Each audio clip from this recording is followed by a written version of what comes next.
heard the song, but what happened to the band? In 1964, one tragic ballad topped the charts, while its performers vanished into obscurity. This musical phenomenon wasn't just a fluke. It happened 10 times that year alone. Today, we're taking you on a journey through the forgotten corners of the 1960s music scene. These artists had their 15 minutes of fame, then disappeared so completely that even dedicated music fans might not recognize their names today. But their songs, those melodies are still stuck in your head decades later. Number 1, Last Kiss by J. Frank Wilson and the Cavaliers. The year was 1964, and amid the cheerful sounds of Beatlemania, a hauntingly morbid ballad captured America's attention. J. Frank Wilson and the Cavaliers' Last Kiss told the heart-wrenching story of a teenager losing his girlfriend in a fatal car crash. Despite its grim subject matter, this tearjerker rocketed to number 2 on the Billboard charts. What many fans didn't realize was that Last Kiss wasn't even an original. Wayne Cochran wrote and recorded it in 1962, but his version barely made a ripple. Wilson's group recorded their cover in a primitive studio in San Angelo, Texas, with minimal equipment that somehow captured the raw emotion perfectly. In a twist of fate that's almost too eerie to believe, Wilson himself was later involved in a serious car accident that claimed the life of the band's manager, Sonley Roush.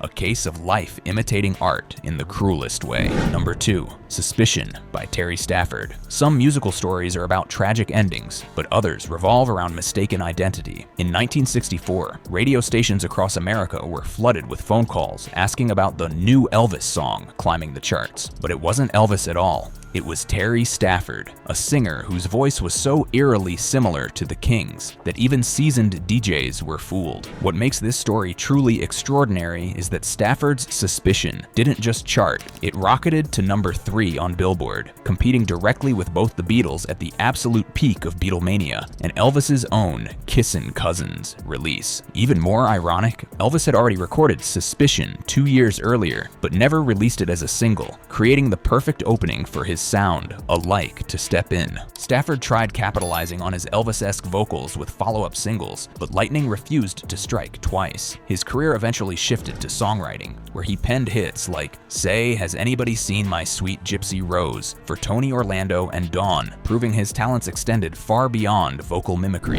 Number 3, Have I the Right by the Honeycombs. In the whirlwind of 1964's musical revolution, some producers weren't content with conventional recording techniques. Take Joe Meek, the mad genius behind the Honeycombs hit, Have I the Right? While most engineers were fiddling with knobs, Meek had band members stomping on his wooden staircase with microphones strategically placed underneath, creating that thunderous beat that became the group's signature sound. What made the Honeycombs truly revolutionary wasn't just their sound, but who was making it. Honey Lantry shattered glass ceilings as one of rock's first female drummers, her presence behind the kit a bold challenge to the boys' club of 1960s music. Despite climbing to number 5 on American charts, the band's potential went unfulfilled. Internal conflicts and their producers' increasingly erratic behavior limited their staying power. When Meek's mental health struggles culminated in his tragic 1967 suicide, it effectively ended the Honeycombs' chances for sustained success, transforming potential legends into mere footnotes in rock history. Number 4, California Sun by the Rivieras. Who needs ocean waves when you've got musical imagination? While tragedies ended some careers, geographic irony defined others. The Rivieras, a group of teenagers from South Bend, Indiana, proved you could capture California's golden sound from 2,000 miles inland. These Midwestern high schoolers were trudging through snow while dreaming of beach parties, and somehow made it work. During winter break, they traveled to Chicago to record their version of California Sun. Their timing couldn't have been more bittersweet. By February 1964, the song peaked at number 5 on the charts, just as the Beatles appeared on Ed Sullivan, making surf rock seem instantly outdated. To compound their troubles, lead singer Marty Fortman was drafted into the Navy right as their hit was climbing the charts, missing their brief moment in the spotlight.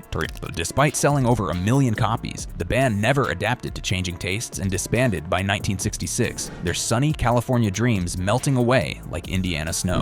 Number 5, Little Honda by the Hondells. Music and marketing collided in 1964 with a hit that was essentially a jingle in disguise. Little Honda roared to number 9 on the charts while secretly functioning as a commercial for Japanese motorcycle motorcycles, though listeners had no idea they were humming along to what was practically an advertisement. Here's the kicker: the Hondells didn't actually exist. Well, Brian Wilson of the Beach Boys wrote the catchy tune, but instead of recording it with his own group, producer Gary Usher assembled studio musicians to bring it to life. The resulting track showcased Wilson's songwriting talents while Usher's production made it radio-ready, with lyrics celebrating a groovy little motorbike, introducing thousands of American teens to Honda's motorcycles. Number 6. Ringo by Lorne Greene. If you think manufactured bands were unusual, wait until you hear about the TV cowboy who dethroned the Beatles. While musical groups were fighting for chart positions, a 49-year-old Canadian actor known for his role as patriarch, Ben Cartwright, was about to change everything. Lorne Greene's spoken word Western ballad, Ringo,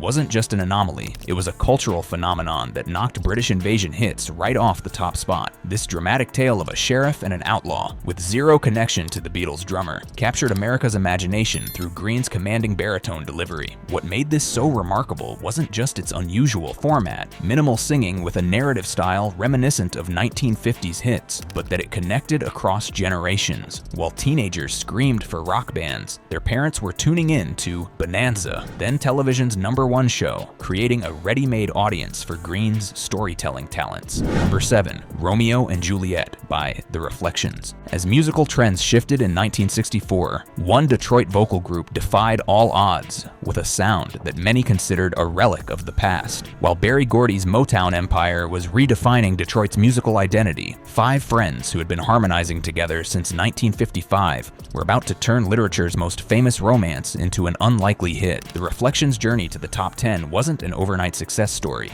These 5 Detroit natives had spent nearly a decade perfecting their harmonies before, just like Romeo and Juliet, finally broke through. Their infectious do-lang, do-lang, do-lang refrain became their signature, helping the doo-wop interpretation of Shakespeare's star-crossed lovers reach number 6 on the charts. What made their achievement even more remarkable was the timing. By 1964, doo-wop was rapidly losing ground to both the British invasion and Motown's soul revolution happening in their own backyard. The Reflections were essentially swimming against powerful currents of musical change. Number 8. Popsicles and Icicles by the Mermaids. As musical trends shifted in 1964, one Detroit vocal group defied all odds with a sound that many considered a relic of the past. While Berry Gordy's Motown empire was redefining Detroit's musical identity, 5 friends who had been harmonizing together since 1955 were about to turn literature's most famous romance into an unlikely hit. The Reflections' journey to the top 10 wasn't an overnight success story. These 5 Detroit natives had spent nearly a decade perfecting their harmonies before, just like Romeo and Juliet, finally broke through. Their infectious do-lang, do-lang, do-lang refrain became their signature, helping the doo-wop interpretation of Shakespeare's star-crossed lovers reach number 6 on the charts. What made their achievement even more remarkable was the timing. By 1964, doo-wop was rapidly losing ground to both the British invasion and Motown's soul revolution happening in their own backyard. The Reflections were essentially swimming against powerful currents of musical change. Number 9. We'll Sing in the Sunshine by Gail Garnett. Unlike the manufactured groups of the era, some artists boldly put their own name, voice, and songwriting talents front and center. In late 1964, as electric guitars and British accents were drowning out folk music, New Zealand-born Gail Garnett captured America's attention with a radically mature perspective on romance. Her self-penned "We'll Sing in the Sunshine" proposed something unheard of in the innocent pop landscape, a one-year love affair with a predetermined end date. This refreshingly adult theme resonated unexpectedly with listeners, propelling the song to number 4 on the Billboard charts when folk music was gasping for relevance.